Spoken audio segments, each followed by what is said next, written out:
episode 21 of the Hilo Stitch podcast. I am your host, Kristen, and I am here to talk to you about what else? Knitting. I will also be talking about knitting pattern design and other goings-on in the fiber arts community, and we'll probably mention Diego Luna at some point along the way. So thank you so much for joining me for this episode. Special thank you to my Patreon patrons who help support the podcast, and a special welcome to any new viewers who are checking out the podcast for the first time. So if you don't already know me, my name is Kristen Janik. I'm a knitting pattern designer and knitting instructor. And I live in the Maryland suburbs of Washington, D.C. with my two small boys and my very tall husband who is from Peru. So other than knitting, I enjoy Orioles baseball, which I'm apparently never going to see again, vegetable gardening, drinking wine, but it is mostly about the knitting. So let's go ahead and start talking about it. So here we are, day a million of stay at home, lockdown, quarantine. I am still in my home for the most part. I have left my house maybe twice since the lockdown started. Once to go to the pharmacy, and the drive-through pharmacy at that, and last weekend I did go up to my dad's house and maintain a safe social distance from him and my sister, because he had worked up some old laptops that he had, so that I could use them for the boys for homeschooling, which is still not over.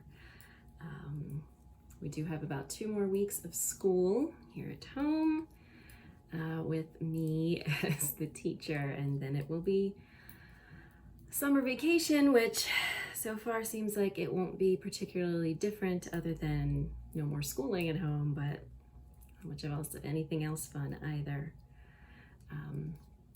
My brother and sister-in-law have moved on to my other sister-in-law's house, my my husband's sister's house. So we do have a little bit more space and privacy here. Maryland is easing some of the lockdown precautions, but based on photographs from last weekend, which was Memorial Day weekend, everybody seemed to flock to the beach, crowded up the boardwalk. Nobody was wearing masks. I will certainly not be surprised if some of those restrictions are reimposed. The county that I live in, which again is a suburb of Washington, D.C., so has more cases of COVID-19 than some of the sort of more outlying counties that are not connected to a major city. Had been maintaining restrictions beginning, I believe, Monday. We will go into phase 1, which means restaurants that have outdoor seating can open for outdoor seating. Hair salons can open so I can get this mess fixed, although I'm sure it will be hard to come by an appointment anytime soon, but then again, I'm not going anywhere, so why do I need pretty hair?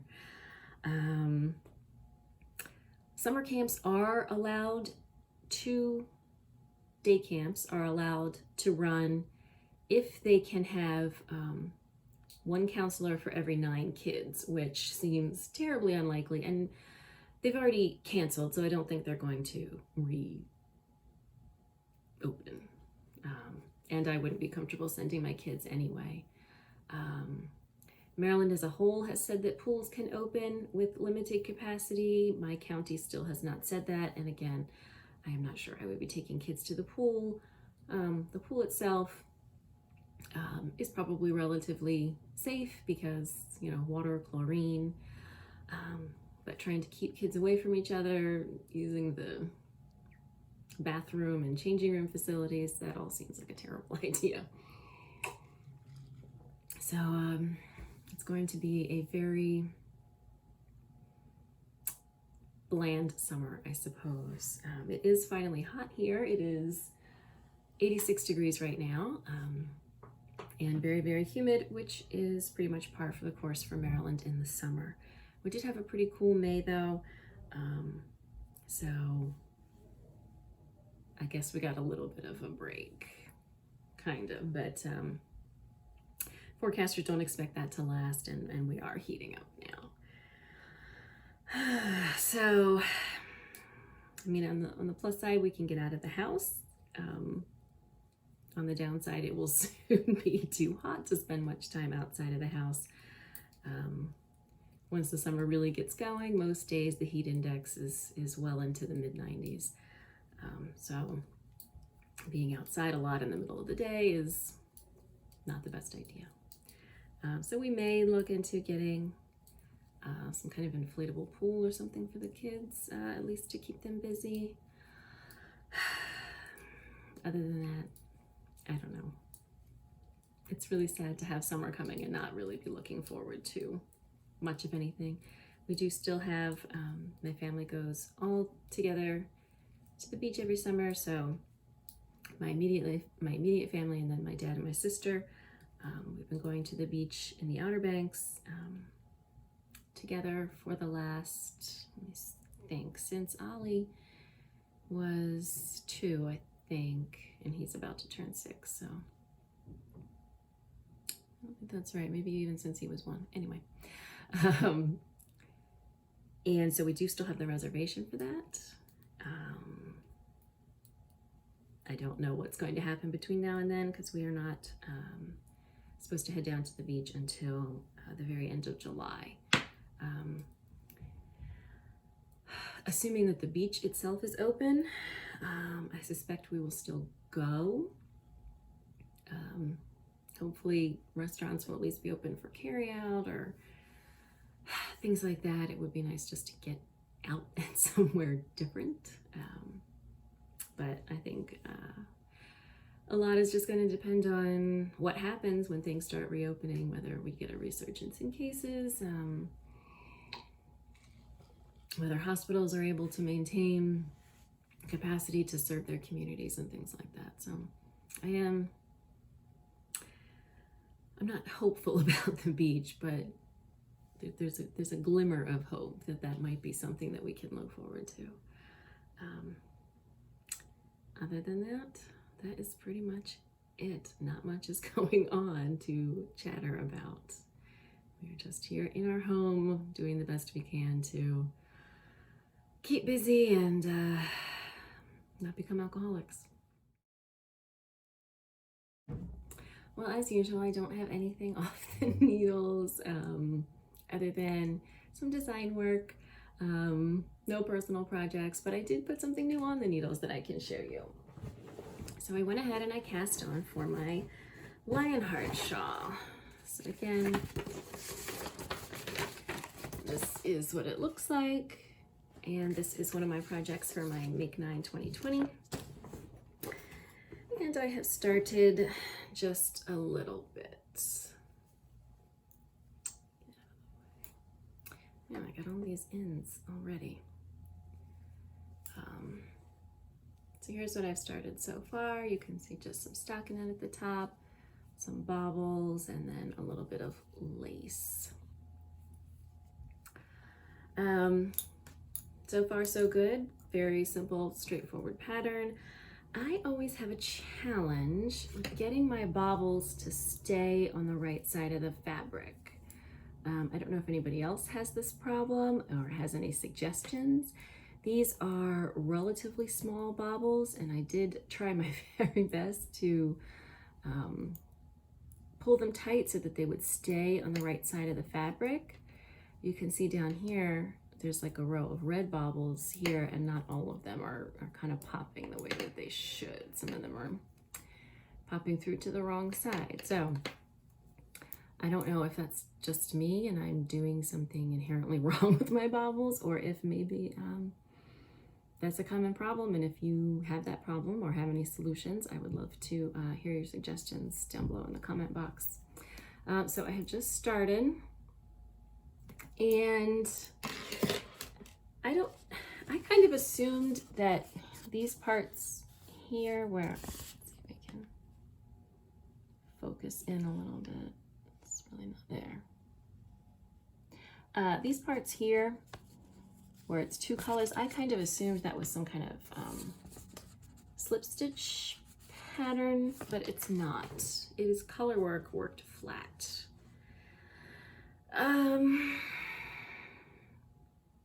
Which is just not fun. I don't know why I assumed that, probably because when I do multicolor projects, I design multicolor projects, it's always slip stitch patterns unless I'm working in the round, and then there'll be some color work, but I, for whatever reason, made the assumption that this was the same situation, and it is not. It is an actual color work chart, worked flat, and I'm really not looking forward to that. And there was already a little bit here at this transition between these two colors. It's kind of hard to see because the bobbles are there, but the gray the red kind of swoops up into the gray, and the gray swoops down into the red a little bit. But this was just a teeny tiny row, and that's, no big deal. But for this here, I mean, that's a lot of color work worked flat. So that may have put me off this project a little bit. I still do really like it. So I think I'm going to, you can see there's sort of a smaller section of that color work at the top, and then a big one. So I think I'll try to get through the small one and see how impractical it is working flat, and then see whether I'm going to move forward with this or not. But I'm really just a little bit bummed about that. So I have at least started the shawl though, and that is about all I have done for any kind of personal knitting. I did finish the I-cord for my ripple butt shorts, which is, the I-cord is the drawstring for the waistband. But other than that, I haven't made any more progress. To start the main shorts, you're going to do a provisional cast on. And the primary provisional cast on I know is a crochet chain cast on, right, where you crochet a chain and then pick up stitches in it. I don't think that's ideal for this project, and I'd like to maybe try something else. So I think I'm going to do a little bit of research on some other kinds of provisional cast-ons, and see if maybe something else will work a little bit better. So that is really all I have been working on for personal knitting. I do want to get started on one of these sweaters that I have planned for the Make 9 2020. And I have yarn and pattern for one, maybe just one. I had to double check. I think maybe I just have it for one, but I do have it. But I've just been working on design stuff, and haven't really made much progress on the personal knitting front. I also had recently purchased from Blueprint a Learning to Sew e-course. I've had a sewing machine for a couple of years. I have no idea how to use it.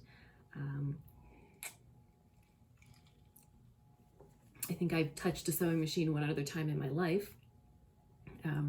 But with summer coming and mostly being at home, even if lockdown restrictions ease, it seemed like a good time to try to do it. So a lot of what may have been my personal knitting time has been going to that. I wouldn't say a lot. I kind of just started playing with it because, as it turns out, Blueprint is closing down. And I understand that what they've said is that they're going to looking into ways to make sure that people who purchased forever classes actually get to keep them forever. I'm not super confident that that's actually going to happen.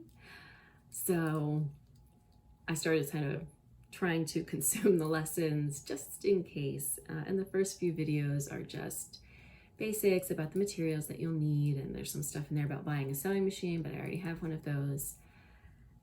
So I have started playing with that a little bit, and my first fabric purchase should be arriving today. I ordered a few yards of fabric, a set of fabric shears, and a pattern for future use from Gather Here, and I'll make sure I put a link to that in the show notes. So I am ready to hopefully take the plunge into a new hobby, and hopefully this will be a hobby that does not turn into a job. I love knitting, and I have so little time for personal knitting now. And when I am working on personal knitting, I feel pressure that I mean, it's pressure for myself. It's, oh, I shouldn't be doing this. I should be working on this design or that design. So I'm kind of hoping that if I pick up a new hobby with no sort of pressures related to it, maybe I'll be able to actually make more time for myself to practice a hobby. So we will see how that goes, and I guess my fabric's going to be arriving today, but I needed to get the podcasting done now, so hopefully in the next episode I will be able to share my pretty fabric with you. And of course, the very first thing I'm going to attempt to sew will be a mask, so we will see how that goes. That is all I have for you this episode in On and Off the Needles. All right, for news and notes in this episode, just a quick blurb about the new series of Knitting Design Studio vlogs that I have just started. So Knitting Design Studio is my series of shorter vlogs where I go more in depth in knitting pattern design. And the first series, I believe, was 8 vlogs about Umo Amargo. And I will just pop a picture in here real quick.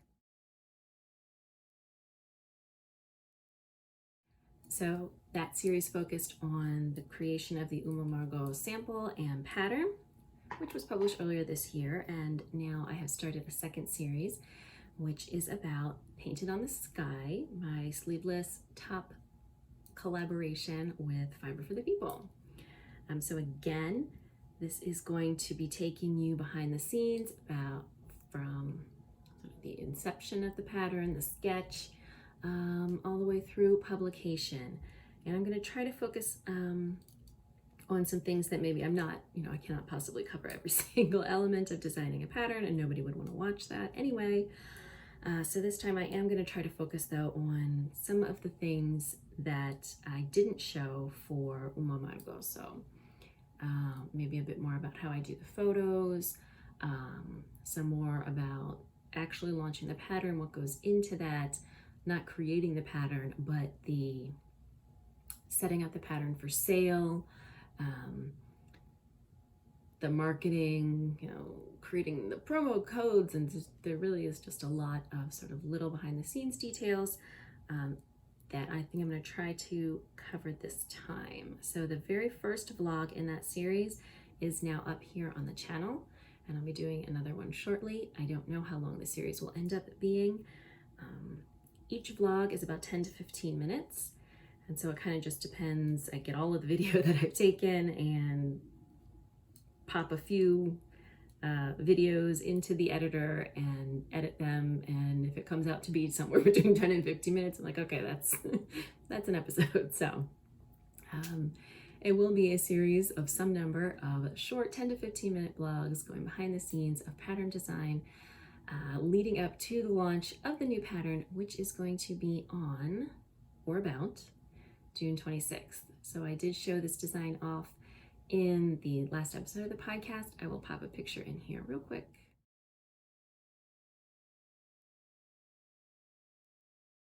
Again, this is a sleeveless top design that I have been working on in collaboration with Fiber for the People.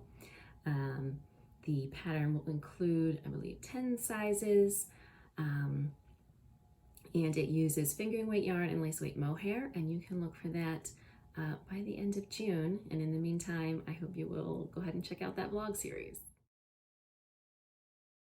All right, UFO Invasion. This is a segment where I show you a project that has been on the needles for some completely unreasonable amount of time. And then I kind of dither back and forth about whether I want to finish it, and then ultimately I'll ask you to let me know your opinion about whether it should continue to live in my UFO basket or if it needs to go. So this is a sweater I started definitely years, plural, ago. And the pattern is Timberline by Jared Flood. I think Jared Flood, yes, Timberline. And this is a men's cardigan that I had decided I wanted to knit for myself. So it is all over cables with an open front and a big shawl collar.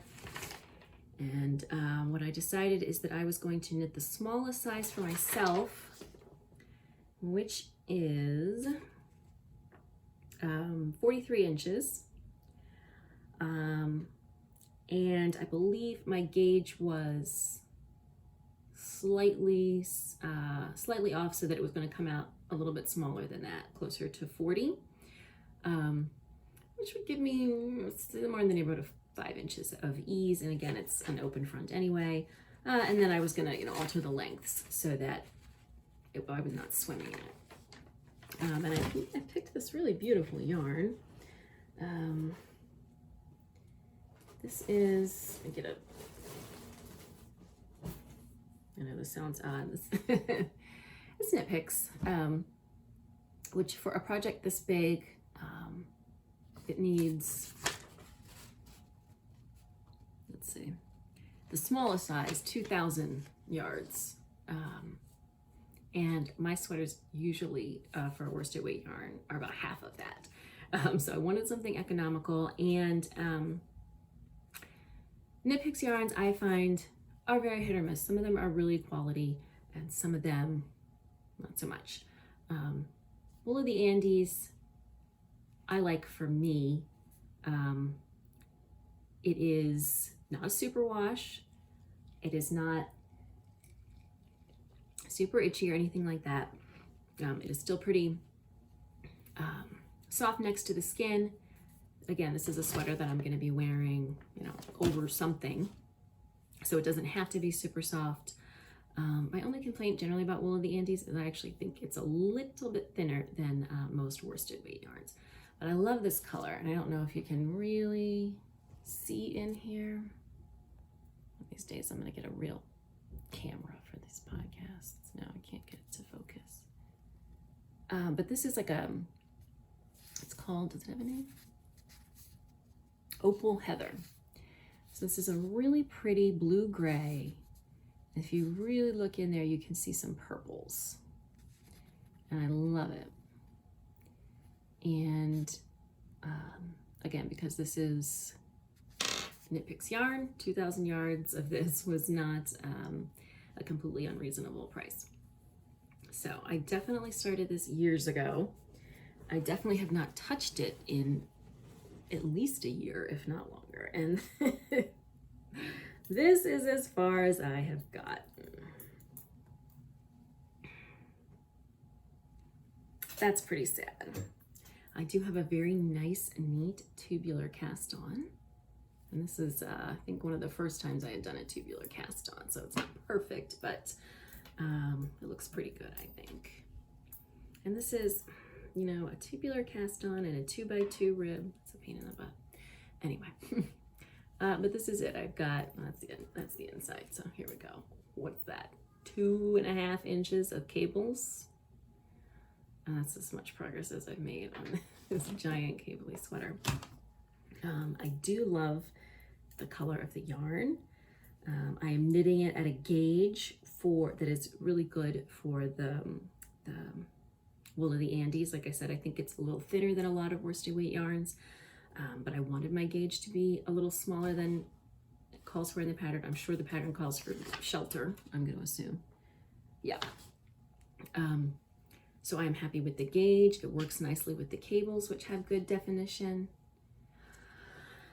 My problem with this is that, oh, look at all the cute stitch markers I have in here. It is not a project where I can sort of memorize the pattern and go. You've got all of these, and here's some here, very involved cables. They're all different. So you've got all of these different cables on this thing. And so when I'm trying to knit it, I've got a left front chart, a right front chart, a back chart. And they're all on different pages, so I'm just flipping around. I can't memorize any of it. So you can see here, you know, it's a 16-row repeat for the right front chart, so it's just nothing that can easily be memorized.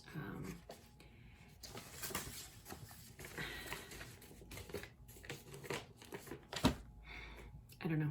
Am I ever going to finish this? I really like it. I would love to have this sweater. This would be a delightful sweater to have in the winter as a sort of nice, warm, around the house sweater. I really think it's a beautiful color, but I think this is a flattering color for me.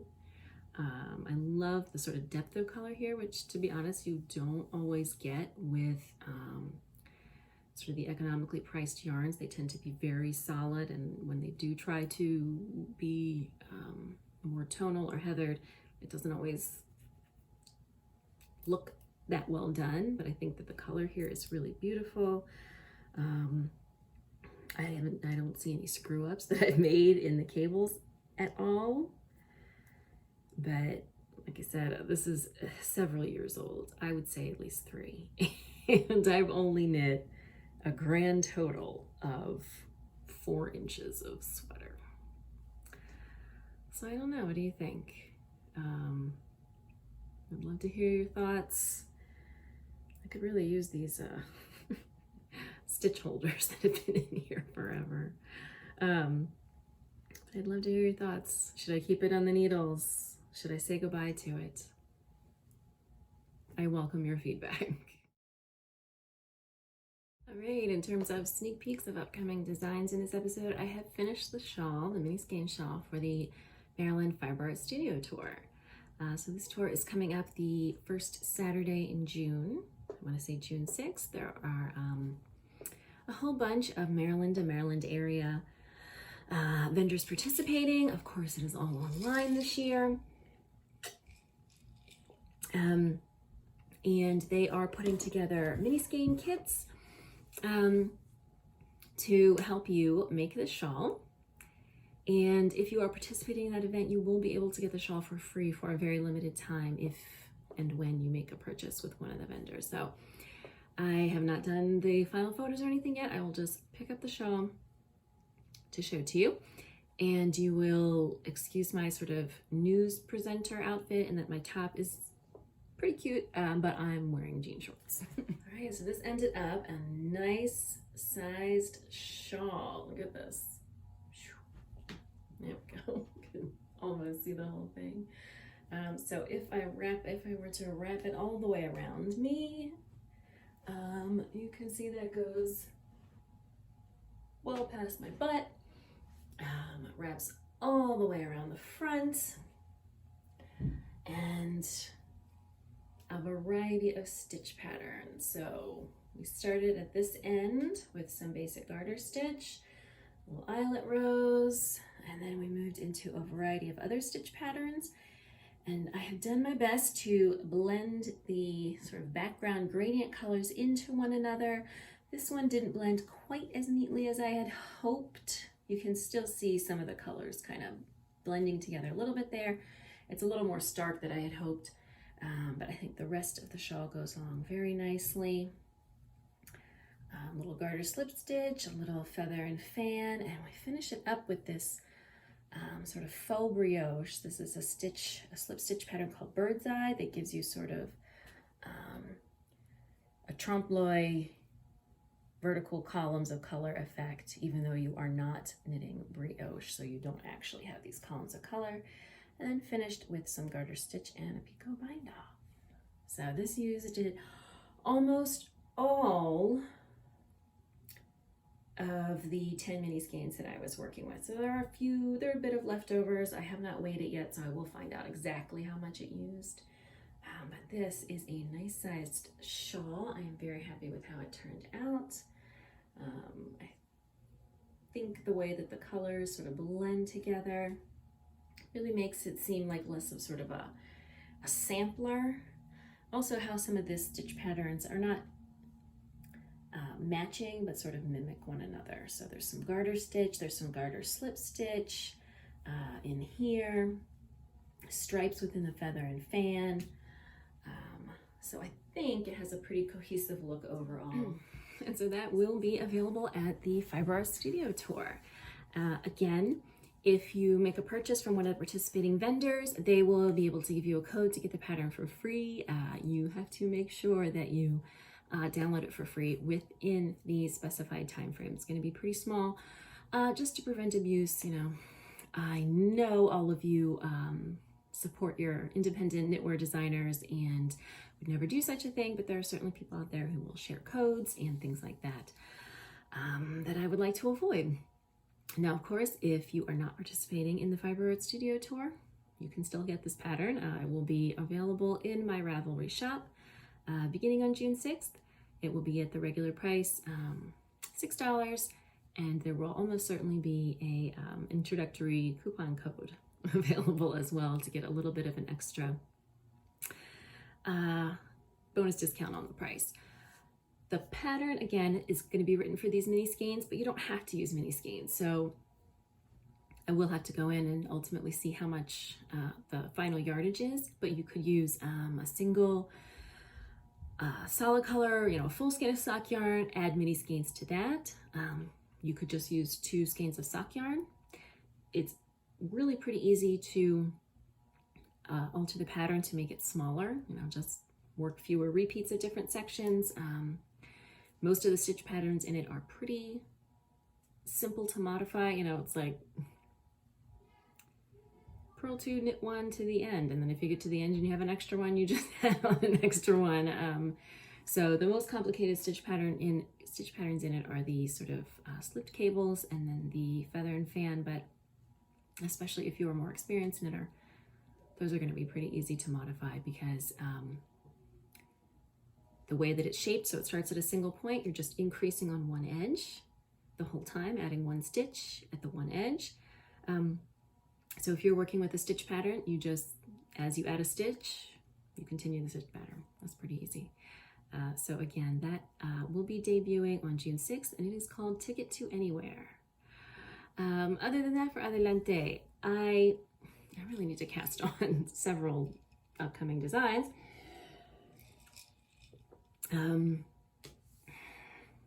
Maybe this weekend. But what I am sort of planning to get started on next is, I believe I mentioned in the last episode of the podcast, I am revamping the Jaji pullover pattern. Again, I'm just going to pop a quick photo in here. So this was originally written for men. It included 5 sizes geared toward men. So I have rewritten the pattern to include 10 sizes and then to include varying lengths for both a men's fit and a women's fit. So if you wanted a big oversized sweater, you would just do the men's fit. But if you liked the general design, but you wanted it to be a little bit closer fitting, then you would follow the instructions for the women's fit, which has shallower armholes, shorter body length, and closer fitting and shorter sleeves. So what I need to do is to knit a new sample for a woman, likely me. So I do have the yarn, and I actually just this minute finished swatching for this, which seems a little ridiculous because I've had this yarn for a while. I showed it to you several episodes ago, but for some reason I started swatching flat. This is this sweater is knit in the round from the bottom up. I need to be swatching in the round. So I just finished that. It's not even blocked yet, but this is the color of the yarn and the yarn I'll be using. This is Blue Sky Fibers Woolstock Worsted. The colorway is lilac something or other, so you can see it's like a pinky purple, and again, not a complete solid, a little bit tonal effect in there. And I will be starting this ASAP. The last time I knit this sweater, I was knitting it for my dad. So I was knitting the men's large. I think that was the biggest sweater I had ever knit. I've never knit my husband a sweater. He is 6'3" and no. But my dad's a little bit of a smaller guy. He's about 5'10", so that was still a really big project for me. This one will be on the smaller side comparatively, so I definitely want to get that started so I don't want to re-release the pattern without having a new sample to show. Unfortunately, I cannot afford to pay a sample knitter for this, so I will be tackling that myself. It has already been edited once by my tech editor. I need to get it back to her for some math corrections. Probably you're going to be looking at the later summer for that re-release, unless the spirit moves me and I am consumed with the project. It's probably going to take me a while because I've got several other things in the works for that. So in June, you're actually going to be able to look forward to 3 new patterns from me, which is good because I didn't have any this month.